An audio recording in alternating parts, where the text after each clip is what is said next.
नाम में अटक रहा था, मेरे को लगा कि ये श्रीमती है। हमारी बहन का स्वागत है, अभिनंदन।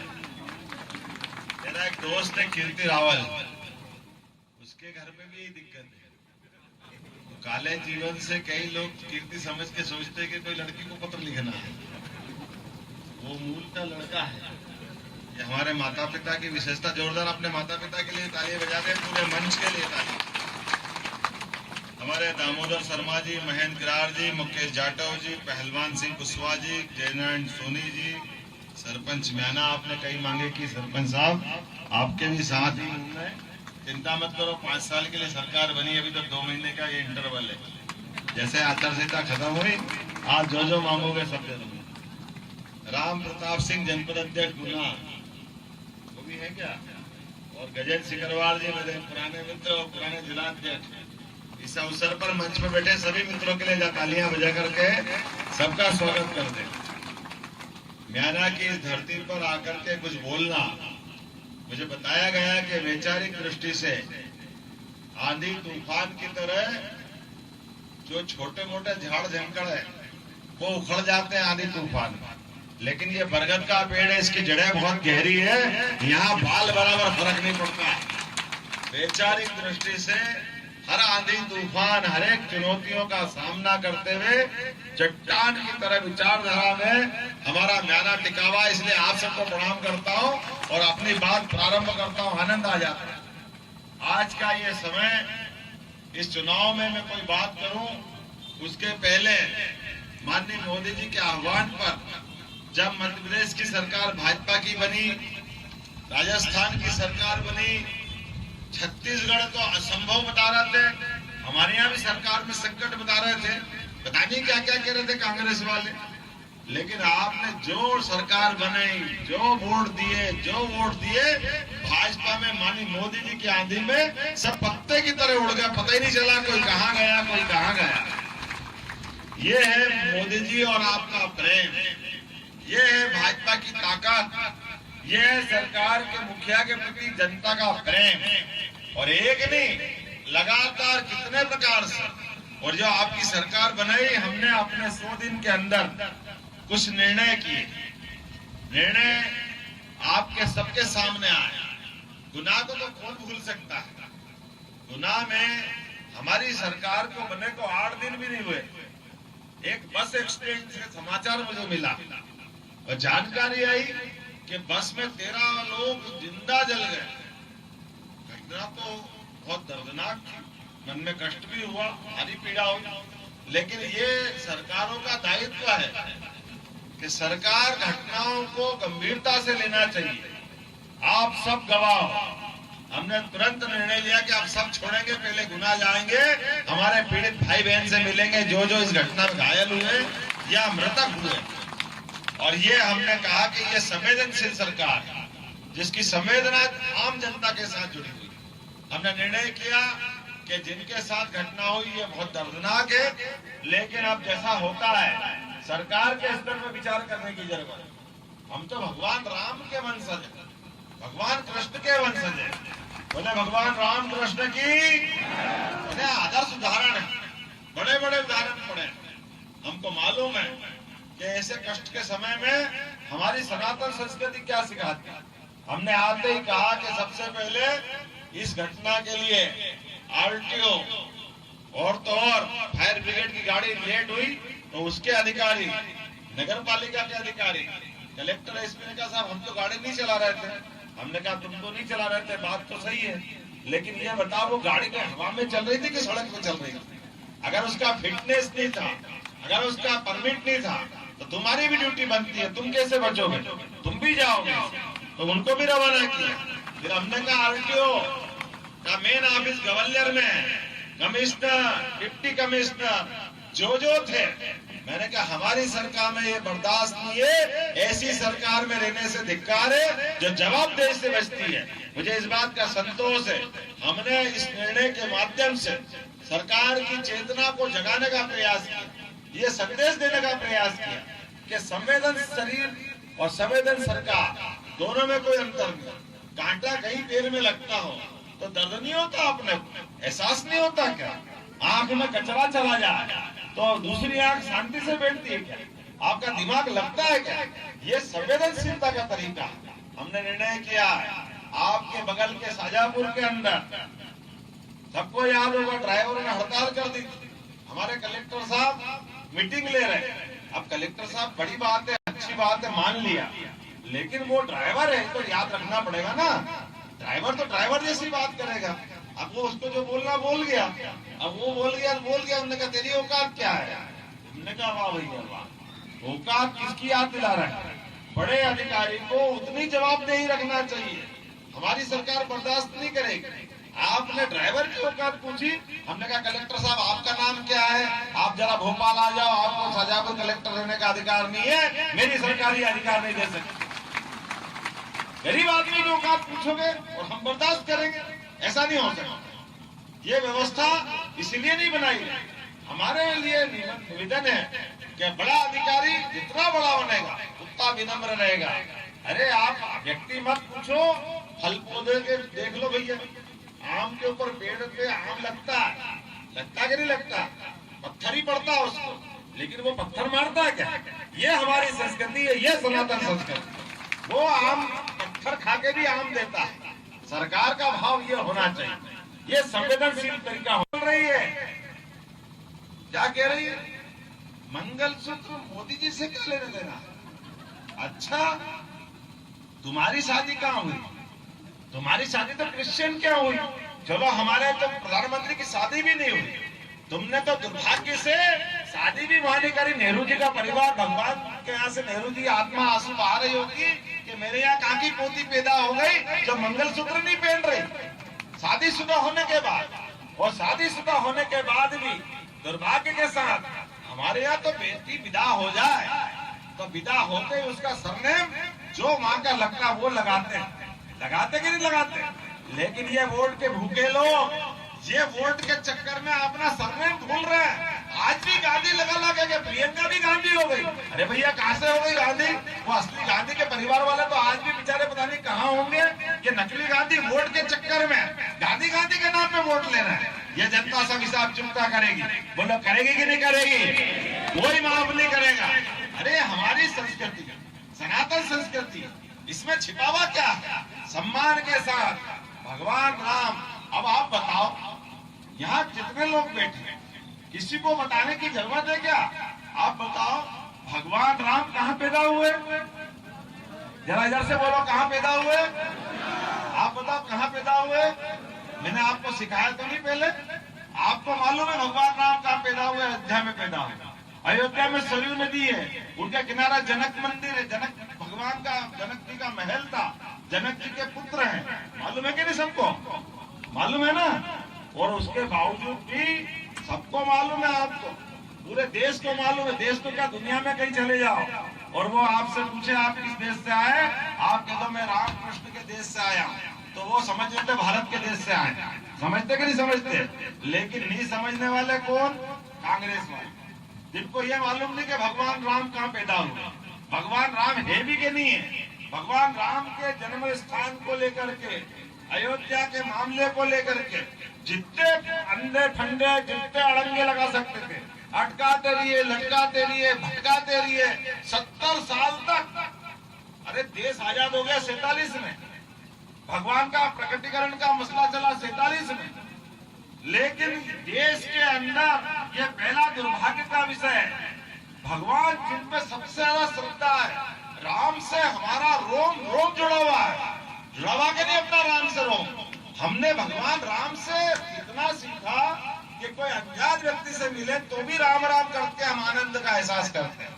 और जब हमको अपना उत्साह उमंग दिखाना है तो जय श्री राम करते हैं।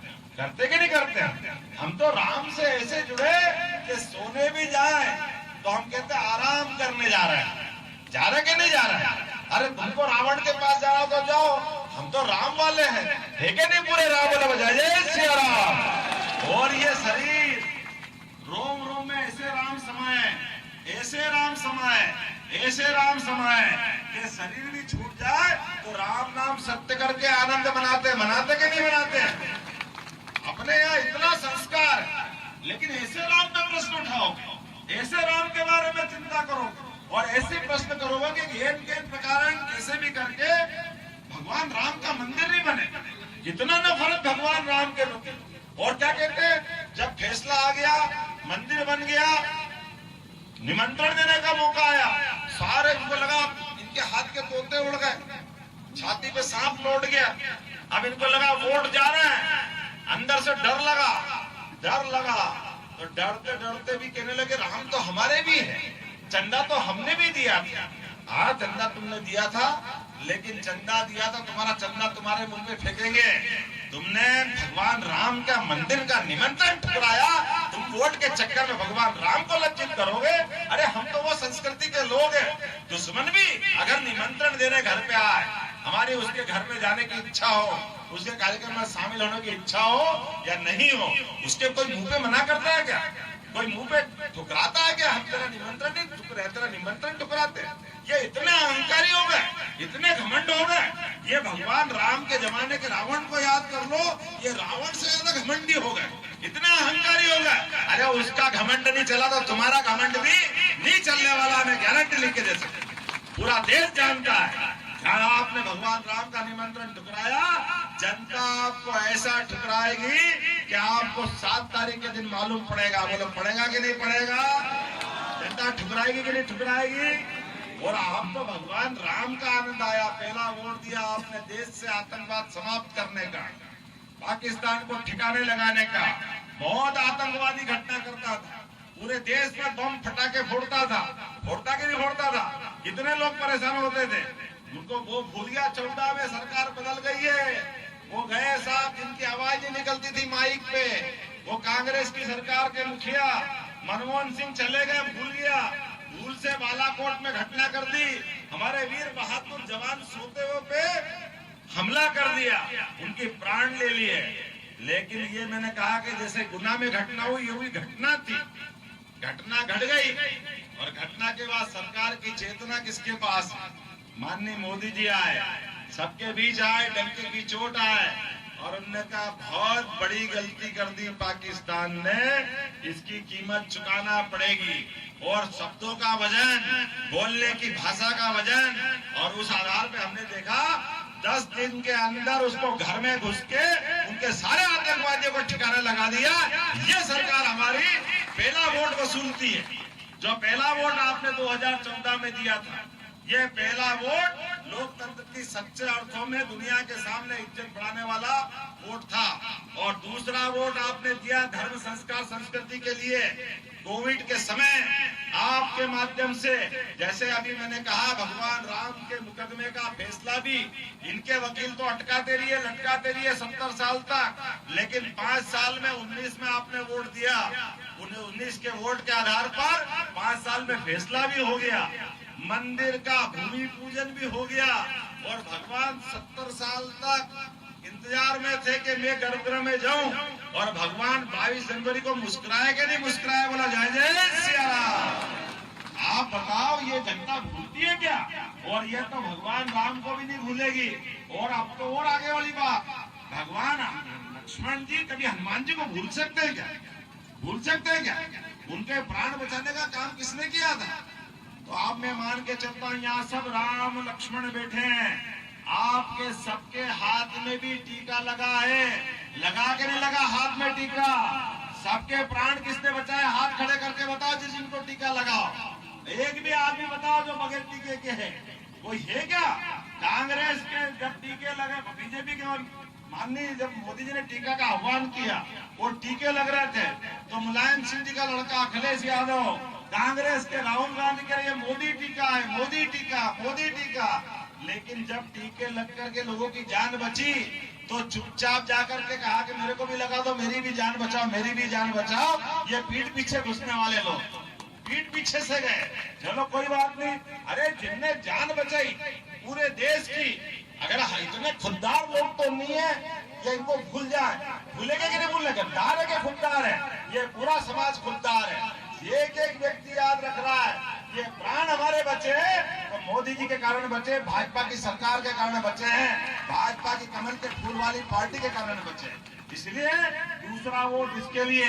और अब तो आप बताइए, राम जी की जय जयकार कर ली, कोविड की जानकारी आ गई, अब तो आपने मथुरा वाले बुला रहे हैं, बोलो कृष्ण कन्हैया लाल की, बुला रहे कि नहीं बुला रहे हैं? अरे भगवान 17 लाख साल पहले राम रूप में आए, 5000 साल बाद कृष्ण भगवान के रूप में आए, और वो तो आए धर्म की स्थापना के लिए, आए कि नहीं आए? तो दुनिया में भारत का मान बढ़ाने के लिए, सम्मान बढ़ाने के लिए, सनातन संस्कृति की जय जयकार करने के लिए। आप बताओ, ये क्या बोलते हैं उसको, इतना गंदा शब्द बोलते हैं, मेरे को तो खराब आते बोलने में। सनातन संस्कृति को इनके घमंडिया गठबंधन वाले मलेरिया के मच्छर बताते, कोविड के मच्छर बताते, कीटाणु बताते। ये सनातन वाले कीटाणु है क्या? आप में से कोई इस भाव को पसंद करेगा क्या? हमको गाली भी दोगे और हमसे वोट लोगे, कितना दुर्भाग्य की बात है।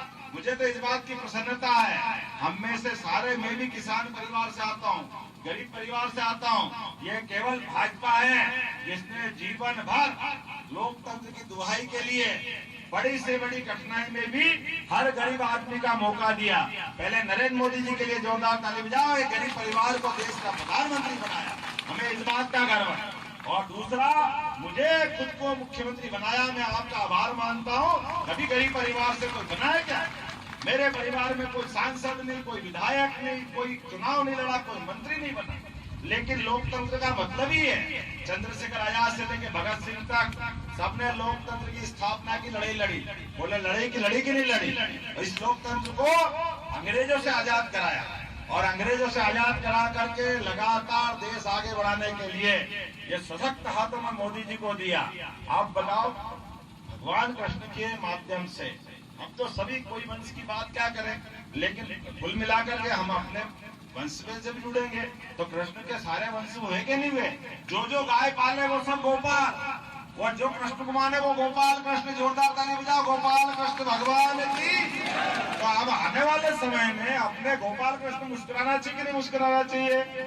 उनका जन्म स्थान होना चाहिए कि नहीं? और धूमधाम से मथुरा का आनंद आना चाहिए कि नहीं आना चाहिए? तो जो मथुरा का आनंद में सहमत है, हाथ उठाए अपना अपना। अब की बार का वोट ये गोपाल जी के लिए है, लेकिन गोपाल जी के लिए एक शर्त है। गोपाल जी के लिए हाथ जल्दी उठा लिया आप, गोपाल जी के जीवन को भी सीख लो। गोपाल जी ने क्या क्या सिखाया? गोपाल जी ने कदम कदम पे बहुत सारी बातें सिखाई।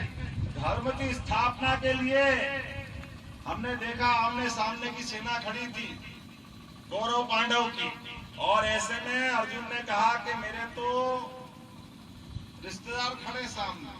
कृष्ण भगवान ने कहा भैया तुम समझ छोड़ा, भाई के सामने भाई हथियार खड़ा कर ले तो काय का भाई, वो तो दुश्मन हो गया। जीवन के बाद मरना सबको है। तो उनने कहा तेरा तो छोड़, तो मेरी तरफ देख। आप बताओ, जो नारायण सेना भगवान के जीवन भर साथ देती रही, लेकिन धर्म स्थापना के लिए भगवान ने नारायण सेना सामने खड़ी करी कि नहीं करी? इस कौरव पांडव के युद्ध में भगवान ने भी कीमत चुकाई। तो हम आप भी, जो धर्म के मार्ग पर रहेगा वो बचेगा, जो अधर्म के मार्ग पर रहेगा वो सामने मरेगा। इस नाते से ये धर्म युद्ध है। और शिशुपाल को याद करो, जिसने कहा कि भाई बुआ आई बीच में, भगवान की बुआ का लड़का था शिशुपाल। उन्होंने कहा मेरा बेटा है, एक ही बेटा है, इसको मत मारना। भगवान ने कहा बुआ मैं मान लेता हूँ तुम्हारी बात, ये लेकिन मार्ग पे गलत जा रहा है, ये सब संस्कृति के नियम भूल रहा है, ये गाली बकेगा, मैं इसको माफ करूंगा। 1 बार 2 बार 3 बार 4 बार 100 बार गलती करेगा तो 100 बार तक माफ करूंगा। लेकिन 100 बार के बाद आया, भले ही मेरा ये अपना सगा है, ये गुनाह वालों को आपको ज्यादा समझ रहा हूँ, आप समझ जाना कि अपना सगा बुआ जी का बुआ भाई एक ही थे। लेकिन जिसने अन्याय करा है, जो गलत मार्ग पे गया है, धर्म के मार्ग के खिलाफ गया है, जैसे ही 100 गलती पूरी हुई, भगवान ने उंगली ऊपर कर ली और सुदर्शन चक्र धारण कर लिया। आपके हाथ में भी सुदर्शन चक्र आएगा 7 तारीख के दिन। आप में से सब संकल्प करो ये धर्म युद्ध में अब हमको सुदर्शन चक्र लोकतंत्र के माध्यम से वोट से मिला है, आपकी उंगली के माध्यम से सुदर्शन चक्र मिला है। जोरदार ताली बजाओ, गोपाल कृष्ण भगवान की जय। आपको संकल्प लेना है, एक एक वोट अपने सुदर्शन चक्र के माध्यम से चला के ये कटे हाथ का पंजा फेंकना है। बोला सब तैयार है? अपने स्थान पे खड़े हो जाओ और संकल्प करो, एक एक व्यक्ति एक एक वोट जब तक नहीं डल जाए तब तक शांति से नहीं बैठेंगे। अपने अगले माननीय हमारे सिंधिया जी के लिए और नरेंद्र मोदी जी के लिए जोरदार ताली बजाओ। ये उनके लिए धर्म युद्ध है। हमने सबने देखा है, धर्म के मार्ग पर आकर के पहले राजमाता जी ने कांग्रेस को सबक सिखाया था और इतिहास बनाया था। ये वो बड़ा लड़ाकों की लकड़ी है, ये राजमाता जी की धरती। जोरदार ताली बजाओ राजमाता जी के लिए। और अब की बार पटरी से उतरे कमलनाथ, तो कमल अपने पास हो गया, अब नाथ अनाथ होगा। जोरदार ताली बजाओ इस बात के लिए। ये लड़ाई धर्म और अधर्म की लड़ाई है। हम और आप सब मिलकर संघर्ष करेंगे और ये जो अपने हाथ में सुदर्शन चक्र धारण किया, एक एक व्यक्ति भगवान कृष्ण के लिए अब की बार कोर्ट का फैसला जल्दी निपटाने के लिए कोर्ट में निवेदन करेंगे, जल्दी करो भैया, कृष्ण भगवान के मामले में क्यों लंगे लगाते हो। और जैसे ही कोर्ट ने किया, ये 5 साल में भगवान राम का मंदिर बना है, उम्मीद करेंगे भगवान कृष्ण का भी बनेगा। बोलो जय जय श्री राम, गोपाल कृष्ण भगवान की, भारत माता की। बहुत बहुत धन्यवाद। भारत माता की जय।